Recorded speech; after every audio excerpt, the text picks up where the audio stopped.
Alhamdulillahi Rabbil Alameen wassalatu wassalamu ala Sayyidina Muhammadin wa alihi wa azwajihi wa dhurriyyatihi ajma'in. We stopped here last time. The lesson to be learned from all of them is that capitalism denotes both an economy and a society. So capitalism is basically a capitalist society. And that studying it requires a conceptual framework that does not separate the one from the other. So to study capitalism basically as a studying capitalism as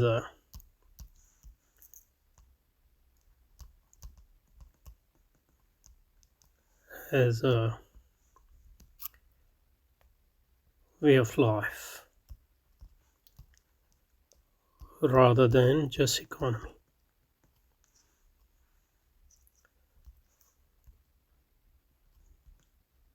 Just an economy. So that requires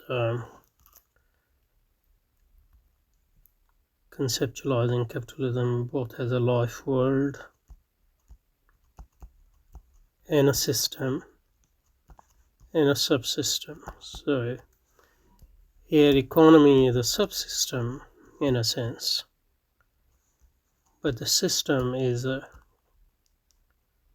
capitalist system as a whole, anchored in a life world, in a particular ethics, in a particular conception of self, and a particular conception of social relations and all that. So the lesson to be learned from all of them is that capitalism denotes both an economy and society, and that studying it requires a conceptual framework that does not separate the one from the other. So how to study contemporary capitalism then? My first answer is not as an economy but as a society, because society is a much broader concept which requires all social relations, and then economic relations would be one of the social relations on the one hand, and also it would be embedded in other or embedded in overall social relations or web of relations. So one way to read it, capitalism as just an economy, and it is a relationship obviously between economic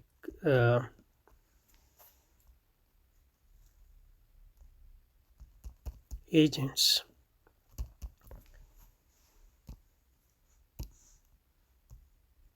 So in a sense, this relationship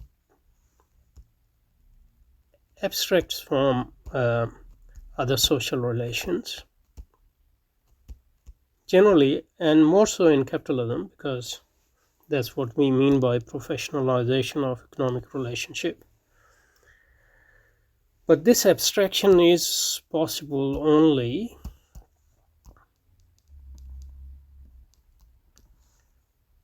because this relation is embedded in a particular type of social relationship. Overall social relation is a particular conception of society and social relationship, a particular conception of human being, etc. So in a sense, so just to think that abstraction is some sort of a natural occurrence is to misconstrue capitalism. And to avoid that, we need to embed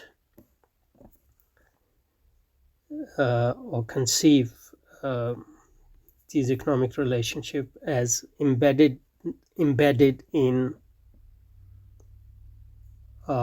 conception of social relationship, which makes this very unembeddedness or abstraction from those social relationship possible in the first place. Okay, so how to study contemporary capitalism then? My first answer is not as an economy but as a society, or a conception of a society, a web of social relationships, as a system of social action.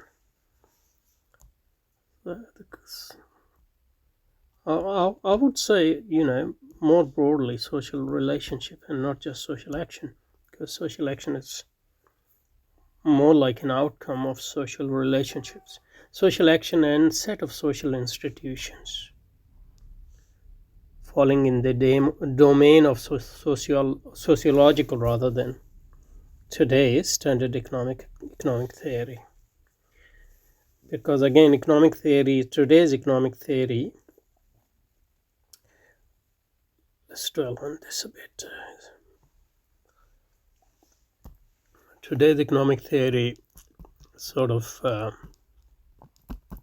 presents capitalist economy as a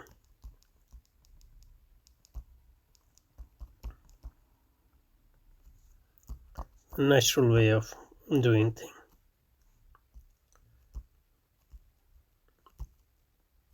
unencumbered by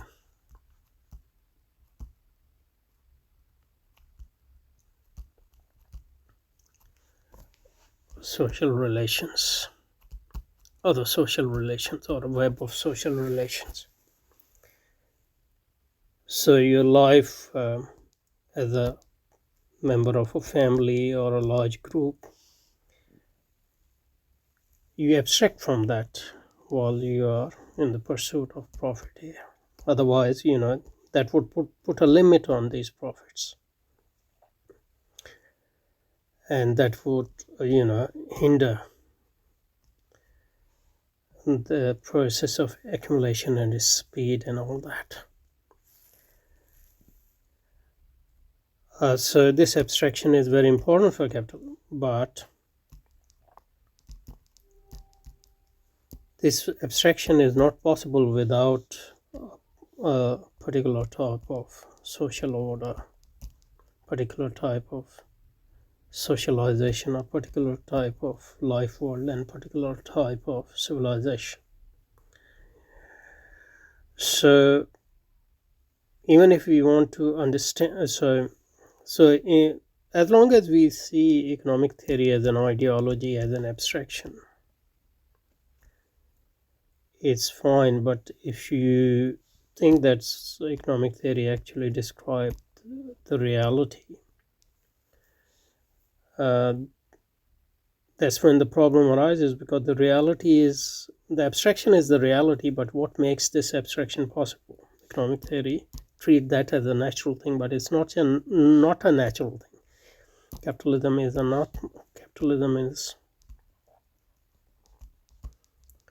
not a natural order. It is an outcome of particular process, a particular socialization, a particular social order. And if that social order doesn't exist, this so-called natural economic order won't exist. And you can't see this unless you study capitalism in the context of the whole social order. So I think that's what he's saying, or that's what we should understand from it. That's what I believe, anyway. So my first answer is not as an economy, but as a society, as a system of social action, and as a set of social institutions uh, falling in the domain of, and those social institutions, a bourgeois family, education system, etc., and state, etc. Without them, economy cannot exist. Okay, domain of sociological rather than today's standard economic theory. And sociology itself is important because um, obviously here my take is totally different from Streak in that sense. Sociology is important because sociology is a discipline which actually justify capitalist understands and justifies most of the time capitalist social order as a civilization and culture, and in that sense it also justifies capitalist way of doing thing, its economy, but as embedded in this social order. And in that sense, economy is part of social science. But when economy tries to become a natural science or a semi-natural science, then it pretends, or it make us forget that this economy is embedded in this sociology.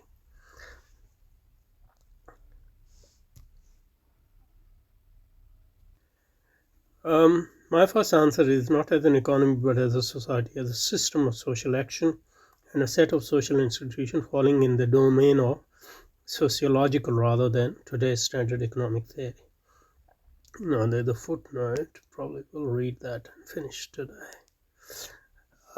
So by economic theory, not to be confused with economic theory as defined by Alfred Marshall. He's one of the 19th century, late 19th century economists, one of major economists.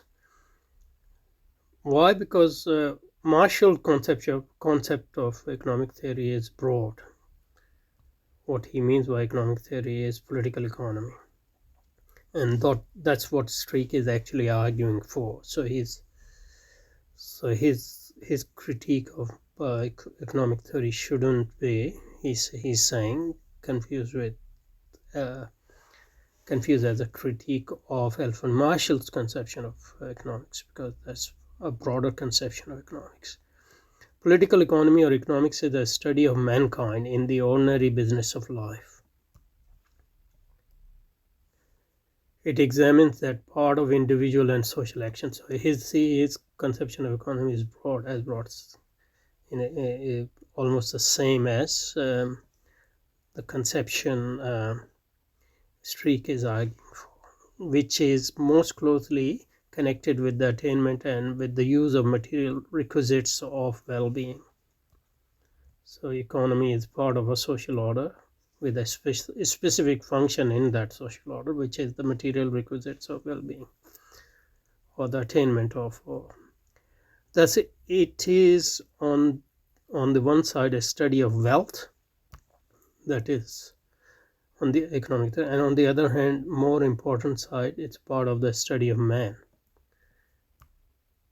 Because without a particular conception of a man, or a true conception, they would say, of a man, you can't understand the nature of his or her pursuit for the wealth, etc. That's Marshall from his famous book, Principle of Economics. I owe this reference to a benevolent reader of an early version of this manuscript. Okay.